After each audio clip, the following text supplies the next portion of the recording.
Some sad news out of Port Charlotte. 3 girls are now left dealing with unimaginable trauma. Deputies say a 20-year-old man pretending to be a teenager lured them out of the home and to a nearby park where he sexually battered one of the teens. Wink News anchor Annalise Iraola live in Port Charlotte covering this for us. Annalise, how did this all happen? Chris, Amanda, it started with Snapchat. One of the 3 girls at the sleepover began messaging with a stranger who claimed he was a 14-year-old boy. And he asked them if they wanted to hang out, and they said yes. But it turns out it was really a 20-year-old man, and he had more planned for them than just hanging out.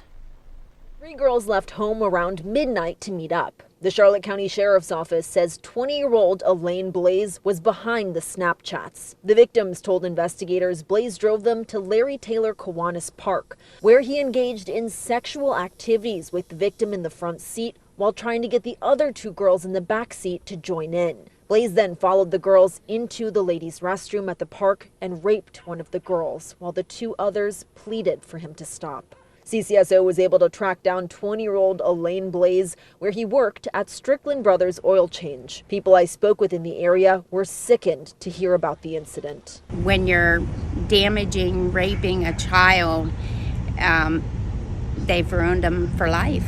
That child has to live with it, probably have PTSD the rest of their life. So it's a big deal. That's a hard thing to deal with. They just need to get the right therapy.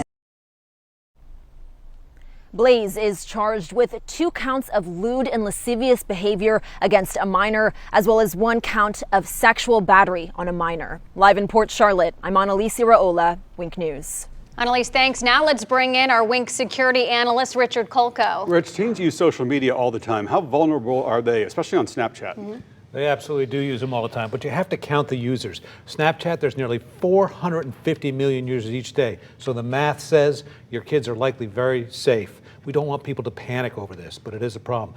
But it's kind of like car seatbelts. You know, even though you're probably not going to get into a car accident, you should wear your seatbelt. Or in this case, take the logical steps to protect your kids from having their identity stolen or something like this, becoming a victim. Yeah, so what are some of those steps?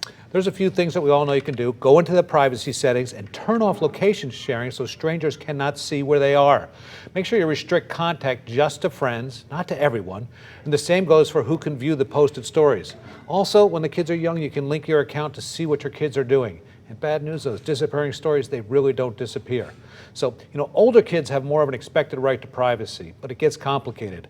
You definitely want to do this for younger kids and strongly encourage your older ones to do the same. Importantly, talk to your kids, regardless of age. Let them know that they can talk to you too. One thing that's always a bad idea, if your kid comes to you with a problem and you're going to threaten to take their device away and they think you're going to take it, they'll probably never talk to you. And so that should not be the first line of defense, is I'm taking that away because you made a mistake.